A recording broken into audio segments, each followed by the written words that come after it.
எனக்கு கம்ஃபர்டபுளாக இல்ல. பயங்கர இரிட்டேட்டிங்கா இருக்கு அப்படின்னு சொல்லிட்டு வெக்கியவ கன்டினியூவா வந்து பிரியங்கா இந்த மாரி ஏன் சொல்றாங்க? அப்படிங்கிற ஒரு கேள்வி வர மாரி ஒரு இன்சிடென்ட் வந்து நடந்தது.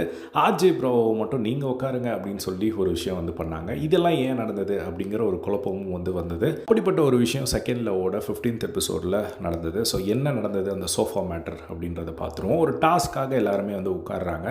அப்போ பிரியங்கா வந்து உட்கார்ந்துட்டு இருக்காங்க. அப்போ அவங்க பக்கத்தில வந்து ஒரு இடம் இருக்கு. வெக்கே கூட ஆல்ரெடி டேட்டெல்லாம் வந்து போயிட்டு வந்தனால சரின்னு வெக்கே வந்து அவங்க பக்கத்தில் வந்து உட்கார்றாங்க. அப்போ உடனே சடனாக வந்து பார்த்திங்கன்னா, ப்ளீஸ் இங்கே உட்காராதீங்க, கொஞ்சம் தள்ளி போய் உட்காருங்க, எனக்கு கம்ஃபர்டபுளாக இல்லை அப்படிங்கிற மாதிரி வந்து சொல்கிறாங்க. உடனே வெக்கைக்கு அது ஒரு மாதிரி ஆகிடுது. ஸோ அவர் அதை பெருசாக காட்டிக்கல. பட் அவர் ஃபேஸில் நல்லாவே தெரியுது. பட் இருந்தாலும் அவர் வந்து தள்ளி உட்காந்துட்டார். அவங்க அந்த சைடு திரும்பி ஒரு மாதிரி வந்து சிரிக்கிறாங்க. வேணுன்ட்டே தான் அவங்க பண்ணுறாங்க அப்படிங்கிறது தெரிஞ்சுது. அதுக்கப்புறம் ஆர்ஜே ப்ராவோ அந்த அந்த இடத்துல வராப்புல. ஸோ வாங்க, ஆர்ஜே ப்ராவோ வந்து கேட்குறாங்க, நான் இங்கே உட்காரட்டுமா அப்படின்னு கேட்கும்போது, ஓகே நீங்கள் உட்காருங்க அப்படிங்கிற மாதிரி சொல்கிறாங்க. ஆர்ஜே ப்ராவோ பிரியங்கா பக்கத்தில் உட்காந்துக்கிறாங்க. அதுக்கப்புறம் வெக்கையை பார்த்துட்டு ஒரு மாதிரி வந்து ஷாக் ஆகுறாரு. பிரியங்கா வந்து ஒரு மாதிரி சிரிக்கிறாங்க. வேணும்ன்ட்டே பண்ணுறாங்க அப்படிங்கிறது நல்லாவே தெரிஞ்சுது. நெக்ஸ்ட்டு வந்து அவங்க ப்ராவோவும் பிரியங்காவும் உட்காந்துட்டு இருக்காங்களா, நம்ம வெக்கையை இருந்துட்டு மச்சான் நீ இந்த சைடு வா அப்படின்னு சொல்லிட்டு ப்ராவோ வந்து புல் பண்ண ட்ரை பண்ணும்போது அவங்க ப்ராவோ கையை பிடிச்சிட்டு, இல்லை நீங்கள் போகாதீங்க, இங்கே இருங்க இங்கே இருங்க அப்படின்னு சொல்லி பிரியங்கா வந்து சொல்லிக்கிட்டே இருந்தாங்க. கொஞ்ச நேரம் ட்ரை பண்ணதுக்கப்புறம் அந்த இடத்துல ப்ராவோ வந்து விளக்கிட்டு அந்த இடத்துல அவர் உட்காந்துட்டார். உடனே டக்குன்னு வந்து பிரியங்கா வந்து எழுந்துட்டாங்க.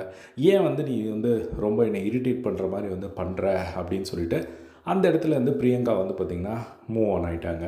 அதுக்கப்புறம் மூவ் ஆன் ஆகி வேறு ஒரு சேரில் வந்து போய் உட்காந்துக்கிட்டாங்க. அதுக்கப்புறம் திரும்பவும் வந்து ப்ராவோ வந்து நீங்கள் வாங்க இங்கே உட்காருங்க அப்படின்னு சொன்னோடனே ப்ராவோ வந்து வெக்கைக்கிட்ட சொல்கிறாங்க, அவங்க தான் கூப்பிட்றாங்கப்பா, நான் ஒன்றும் சொல்லலை அப்படின்னு சொல்லி அவர் போய் வந்து உட்காந்துக்கிட்டாரு. அப்போது சரி ஓகே அப்படின்னு சொல்லிட்டு அவரும் வந்து என்ன பண்ணுறதுன்னு தெரியாமல் அப்படியே சைலண்ட்டாக வந்து அவர் உட்காந்துட்டாங்க. ஸோ இந்த இடத்துல அதுக்கப்புறம் திரும்பவும் ஸ்ருத்திகா வரும்போது அதுக்கப்புறமா வந்து ஸ்ருத்திகா வந்து ஒரு விஷயம் பண்ணாங்க. என்ன இங்கே உள்ளே என்ன நடக்குது, வெக்கே என்னன்னே தெரியலையே அப்படிங்கிற மாதிரி வந்து சொல்லும்போது அதுக்கப்புறம் திரும்பவும் வந்து அந்த இடத்துல ப்ராவோவை தூக்கி சிந்துரி பக்கத்தில் உட்கார வச்சுட்டு வெக்கே வந்து பார்த்திங்கன்னா பிரியங்கா பக்கத்தில் வந்து உட்காந்தாங்க.